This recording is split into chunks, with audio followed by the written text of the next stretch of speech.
A mustachioed and mutton-chopped man, amateurishly depicted, gazes at you with sad eyes. A plaque reads, K. Mazov. There is a spiderweb in the lower left corner of the portrait.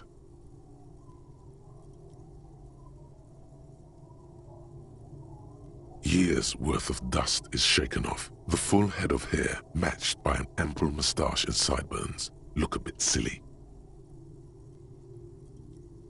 Some radical or radicals were hiding out here. They left a long time ago.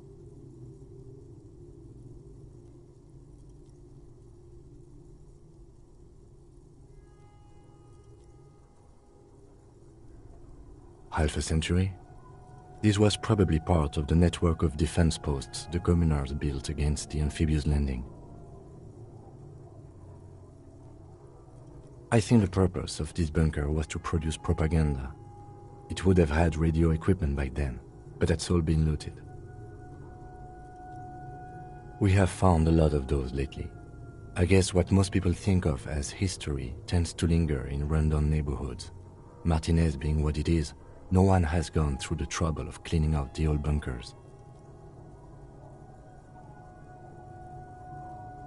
Good hiding place for someone who's up to no good.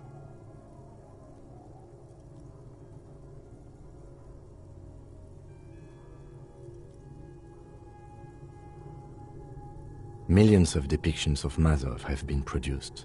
They're not all connected. Besides, that looked like some student. The youths always go for this kind of stuff.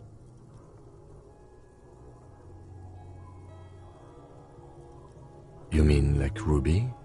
No, I think we've stumbled on a piece of history.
There it is again, like a swarm of hornets buzzing under your scalp. A strange tingling you can almost smell. No, what do you mean?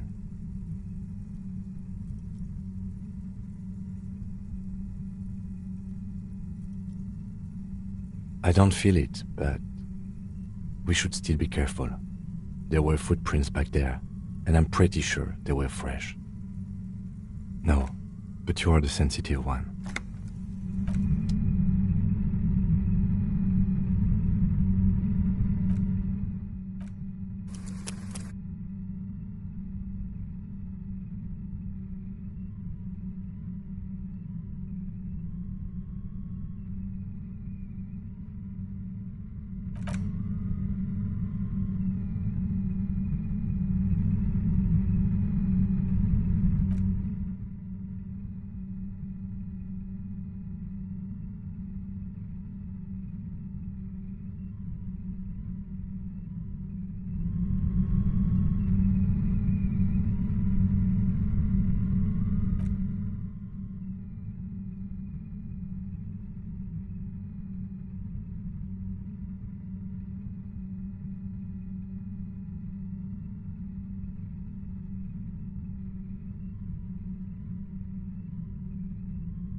Suddenly, your entire body is paralyzed.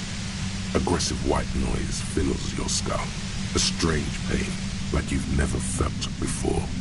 Through the static, you hear a woman's voice.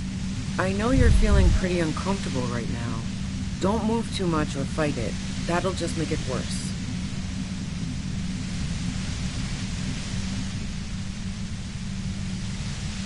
Can't say it's a pleasure, officer. I was really hoping not to make your acquaintance. But here we are. As she says the word officer, you feel a spike in the agony. It sounds like the entire radio frequency range is screaming directly into your neural pathways. No, buddy, that's not going to help. You can't shield yourself from this. It's an entirely new type of experience, way worse than all the previous ones. Don't focus on the pain. Focus on doing your job. Tell her she's under arrest.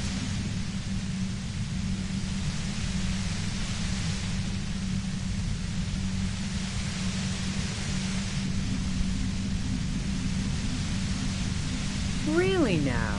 Check this out. You're overwhelmed with a new surge of violent static. It feels like a blood vessel exploded in your brain.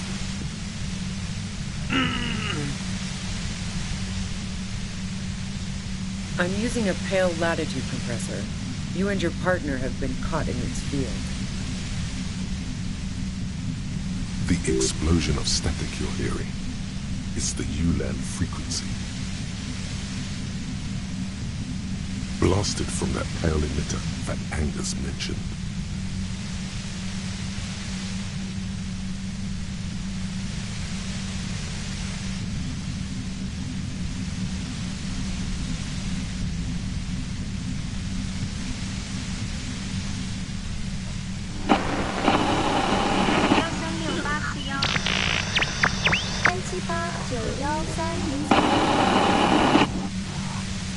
You should probably check on Kim. It doesn't sound like he's doing all too well. Right behind you, officer. A pale latitude compressor is used to sort of make the pale more manageable. With a lot of these, you can force a radio signal grid on the pale, literally crunch the distance across it. Signals are relayed across a series of repeater stations fixed to buoys. Not a fun job manning those stations. All alone out there in the pale, people lose their minds in just a few years. So, what we are experiencing is a concentration of radio waves. Precisely. This is an industrial strength paraboloid. It's meant for forcing dimensions on something that doesn't have them. Needless to say, the frequencies used are out of this world. At the upper limit is the large prime number generator station. It's used specifically for pale latitude compression. That's why you may be hearing some numbers. But you might also hear, or think you're hearing, local radio chatter. She's been holed up in here for a while with no one to talk to. Keep her talking, and you just might get an opportunity to break loose.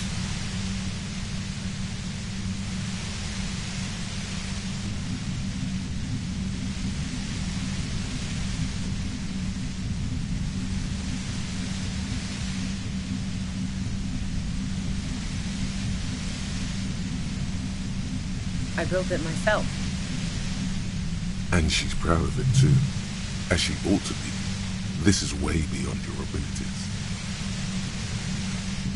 That's illegal. I'm guessing it's patented. But we are beyond that, aren't we? Oh yeah, way beyond.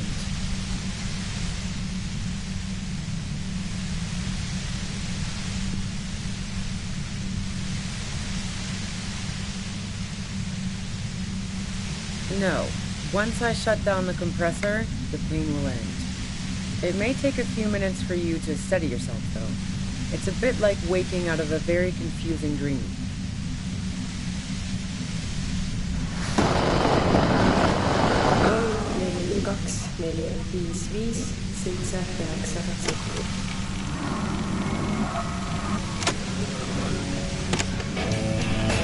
Yeah, I stuck my head in there before using it on you. It seemed like the ethical thing to do. Can't say that I enjoyed it. The field was weaker, but I can imagine what you're going through.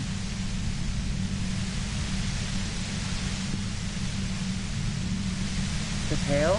It's the end of the world.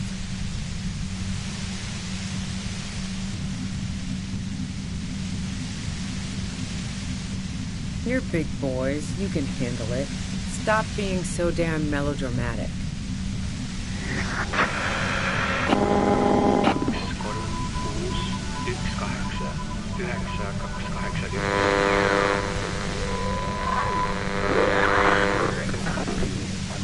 Turn this.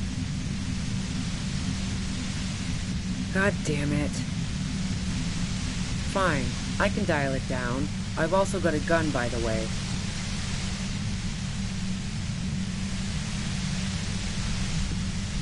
Well, it doesn't feel much better, but you can form sentences now.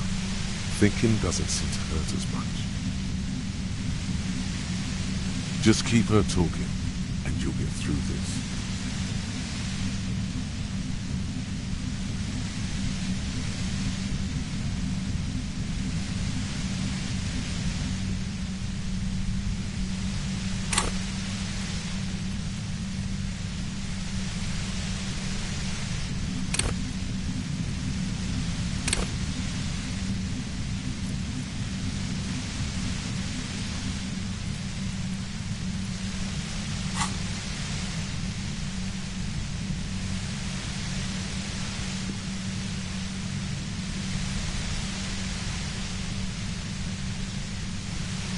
I heard you in the passages, and I've been preparing for quite a while.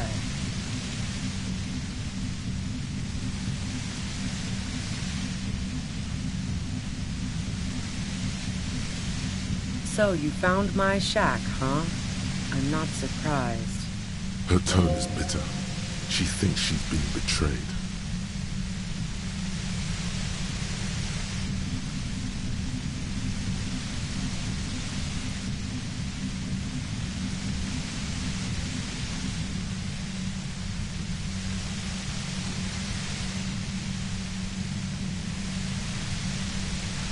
I was, before I caught you in the Pale Latitude compressor. I'm fine now. That's her admitting the bullet was an emergency exit. It was dark in the shack. The waves outside had calmed down. She looked at the loaded gun. Then she cracked the barrel open and took the bullet out. Not today. No, I didn't do it. I only helped stage the lynching, though I doubt that makes much of a difference to you. Who ratted me out, by the way? Was it Titus? No, he wouldn't have broken first.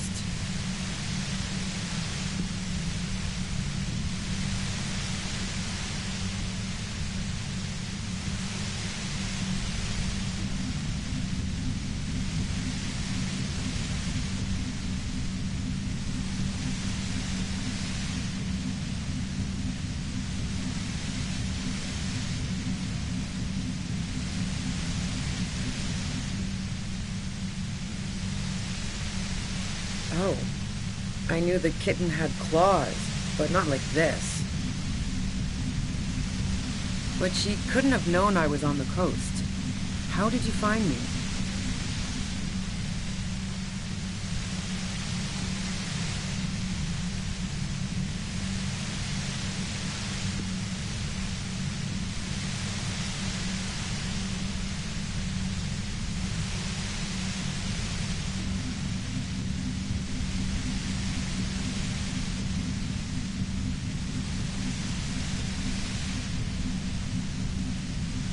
Titus and his boys, man. They told us you were on the coast. Even now, Kim is a paragon of professionalism. He is trying to make a clean cut of telling her she was betrayed.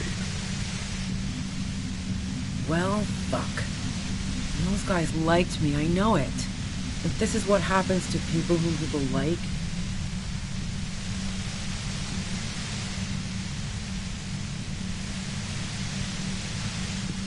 A dull despair is creeping into her voice. How the fuck did the rest of you get by?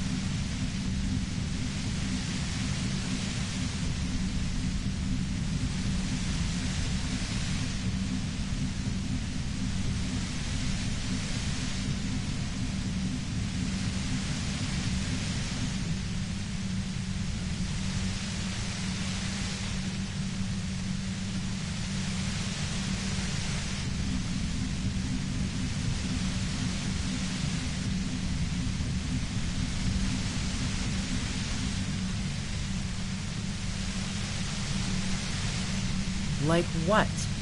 I already told you I didn't do it.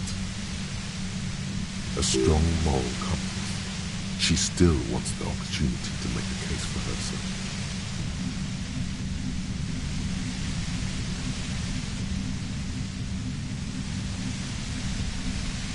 I didn't like him. Hardened mercenaries aren't particularly likable types.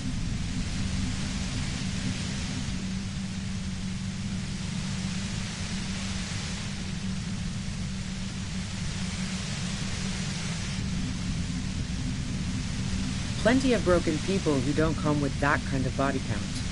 Besides, they're paid well for what they do. Yeah, sure. And I didn't like Wild Pines sending in those foreign hirelings. Me and a fuck ton of other people around here.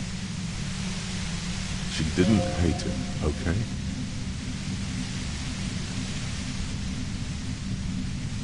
I'm listening.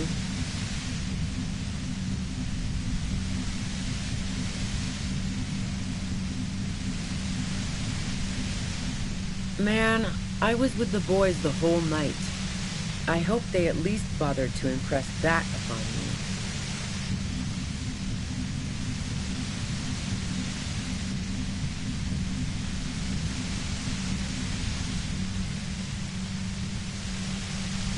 Yeah, and I'm sure they also made some funny remarks about it. They always do. I've driven a lot of long haul and chugged a lot of beer, man. Can't do either without some power of mind over bladder. And anyway, that wouldn't have been enough time. No one takes a 15-minute leak. Look, fuck you, man. I might also have stopped by the bar. She speaketh truth.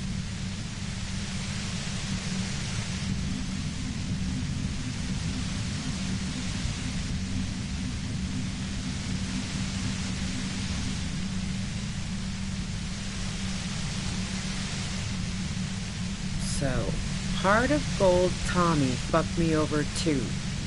Never trust a musician. That really comes as a blow to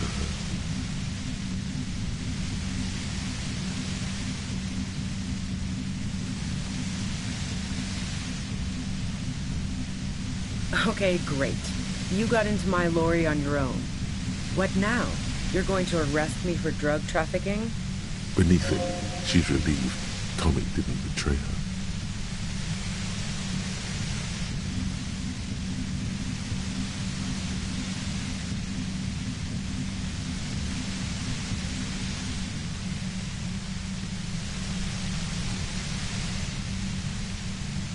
Man, it's to get away from all that murderous shit that I left Jamrock, my previous employer, for the Union.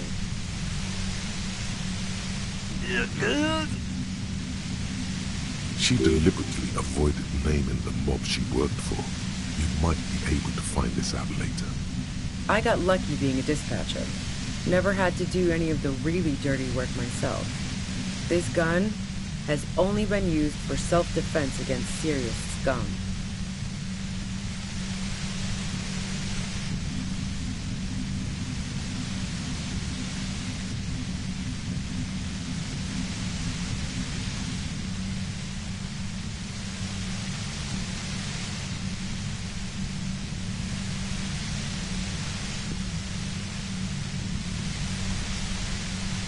Based on what I've heard about you, you are serious scum.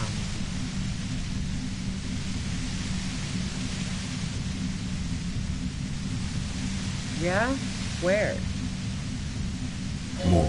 More questions before doing anything.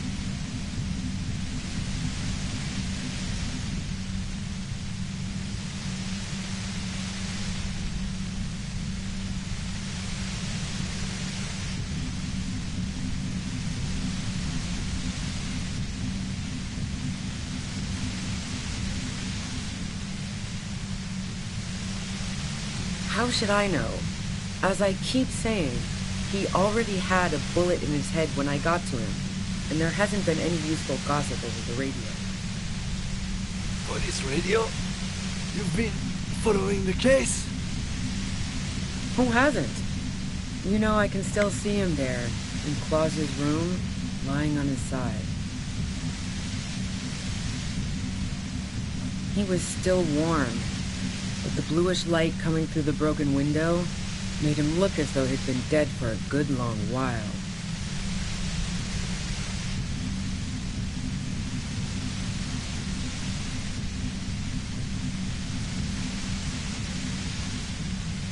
She eyes you warily, as though gauging your sincerity. It's okay. We just want to... All right, don't kill yourself over it. I was shooting the shit with Hardy and the boys over a few beers, like always. Then Klasha comes in, all pale and shuddering. She sits down with a drink, trying to steady her nerves. So I grab a seat next to her.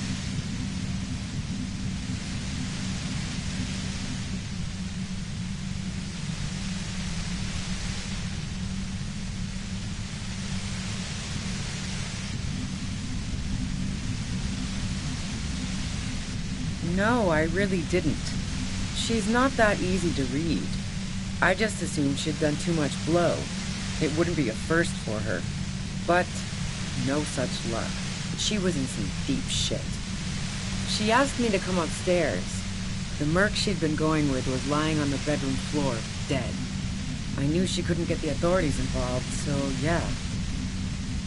You made it look like he'd been hanged.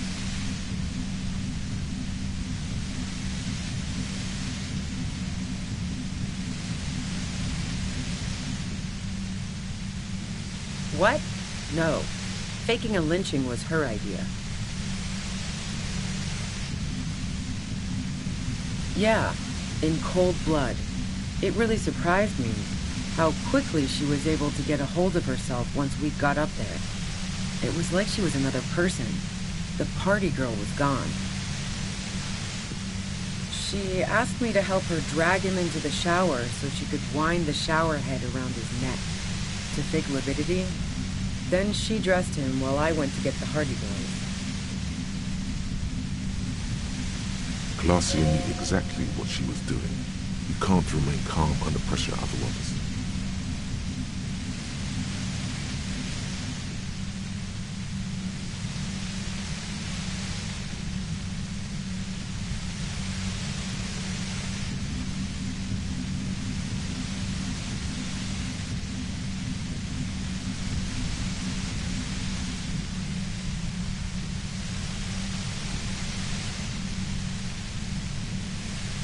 Yeah, I wasn't sure whether to admire her or be disturbed.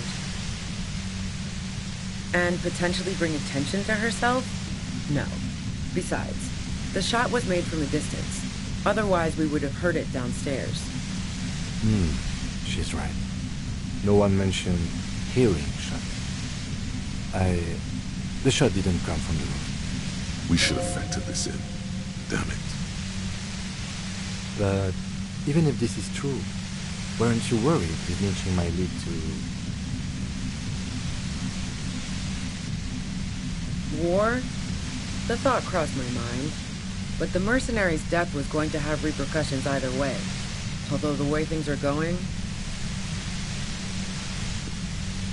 She doesn't want to talk about this, but not because she has something to hide. She doesn't want the guilt. Fuck it. I'm not responsible for these people after what they did to me.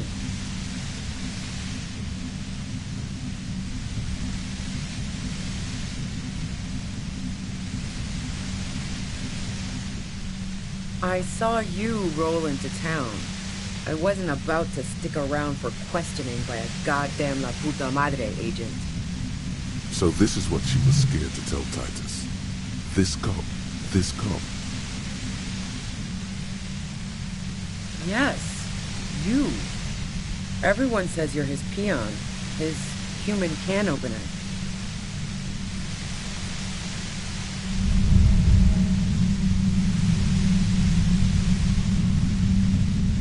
You feel something in your chest, an unnatural pressure. It's spreading to your left arm, your jaw.